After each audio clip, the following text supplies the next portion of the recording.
Muy buenos días, queridos profesores, estudiantes, organizadores de este hermoso foro de filosofía al cual me encanta asistir y tengo el honor de llegar ya este año a la 10ª presencia porque me gusta.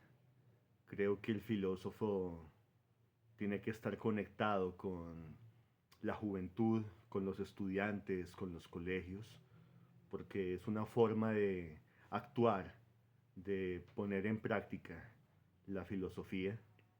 Y especialmente a este colegio lo quiero mucho, al señor rector, al profesor Manuel José Blanco y a todos y cada uno de los miembros de la comunidad educativa.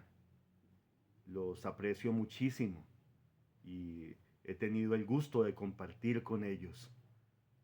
Qué dicha que gracias a estas tecnologías podamos seguir en contacto a pesar de que ya no viva allá en el eje cafetero. El día de hoy vamos a hablar de la filosofía como camino o como vía para la paz. Primera idea central, la filosofía sí es útil.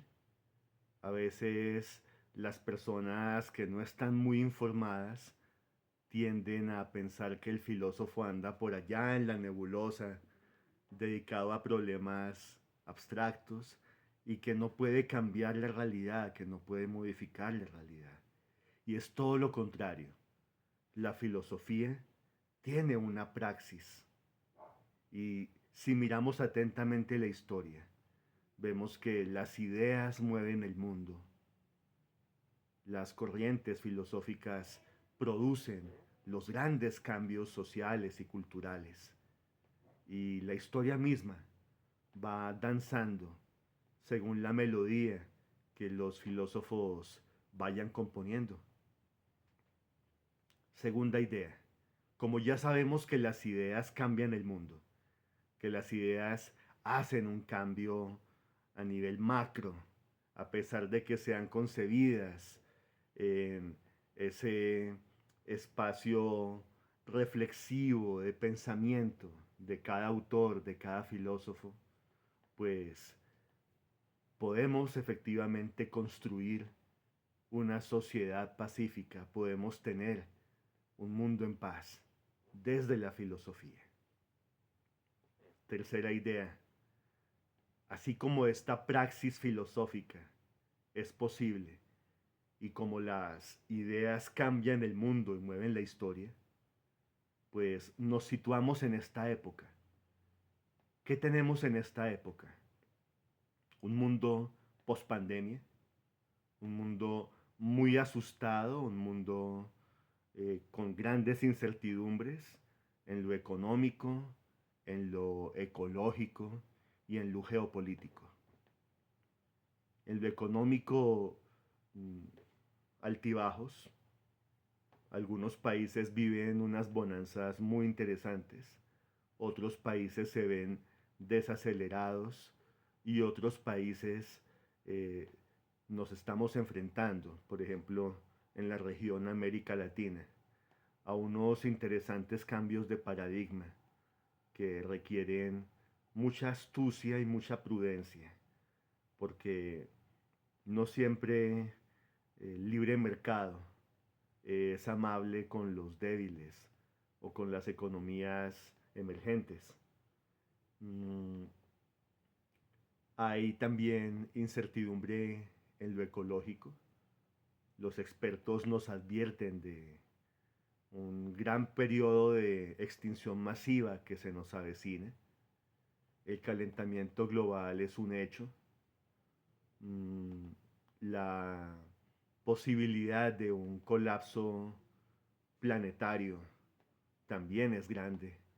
Y lastimosamente ciertas potencias, sobre todo China, Estados Unidos, son muy reacias a asumir que es bueno el crecimiento económico, que es buena la industria, pero que es mejor, es preferible cuidar la vida, cuidar el planeta. A eso sumémosle varios conflictos de intensidad leve a moderada en distintas regiones del mundo y dos grandes conflictos mundiales que pueden escalar. Desde los años 60 del siglo pasado no vivíamos tan clara la amenaza nuclear. En cualquier momento podemos vernos abocados a una guerra nuclear y eso es espantoso. Eso no tiene nada de anecdótico ni de chévere. Las guerras son peligrosas, las guerras son malas, las guerras son inmorales en sí mismas. Las guerras producen enorme sufrimiento, pérdida de vidas, pérdida de calidad de vida y deshumanización, porque las guerras son barbáricas, son salvajes.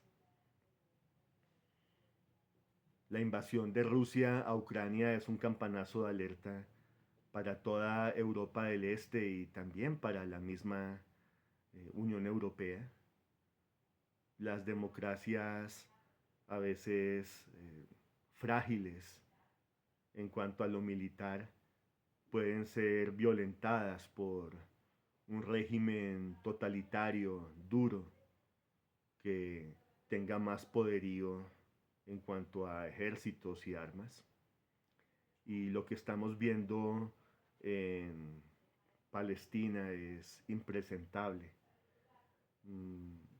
Si bien es cierto, nadie puede decir que los gazatíes o los palestinos no han cometido errores, que sí lo han hecho, y algunos se han involucrado en actividades terroristas. El castigo colectivo que está propinando Israel es excesivo, es exagerado, se ha ensañado con la población civil y resulta desproporcionado, resulta muy inadecuado. Yo creo inclusive que en vez de corregir el problema del fundamentalismo islámico o el terrorismo islámico, lo que hace es a largo plazo acentuarlo inclusive.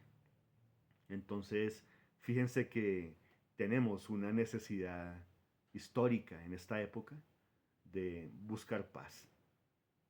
Es una época que nos exige trabajar por la paz, que nos exige estar muy atentos a que tanto a nivel personal, como familiar, como comunitario y obviamente a nivel nacional y a nivel mundial, reduzcamos al mínimo y ojalá saquemos de la ecuación cualquier manifestación de agresividad o de violencia.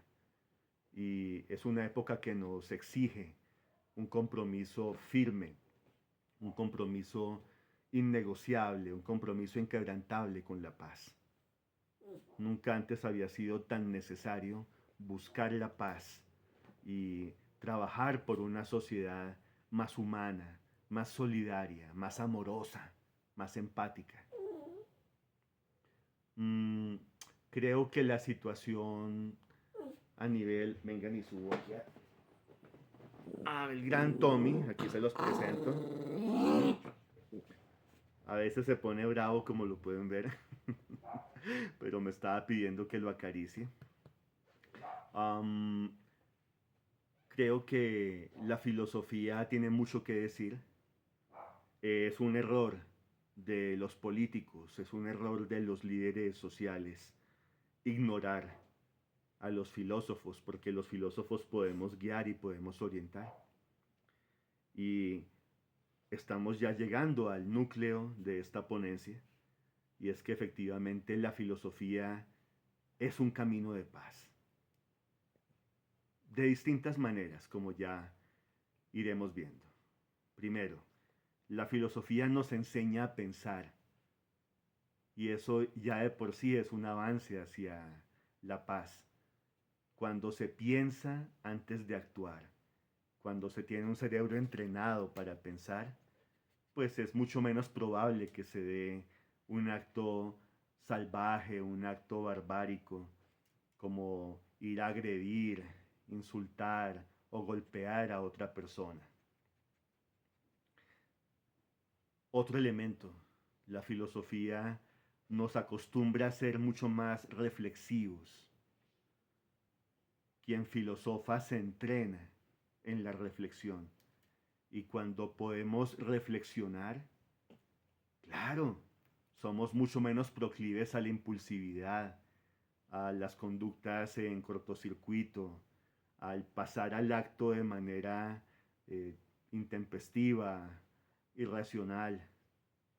Y eso, aunque no garantiza la paz, porque también he conocido psicópatas muy racionales pero malvados, sí es cierto que disminuye la violencia.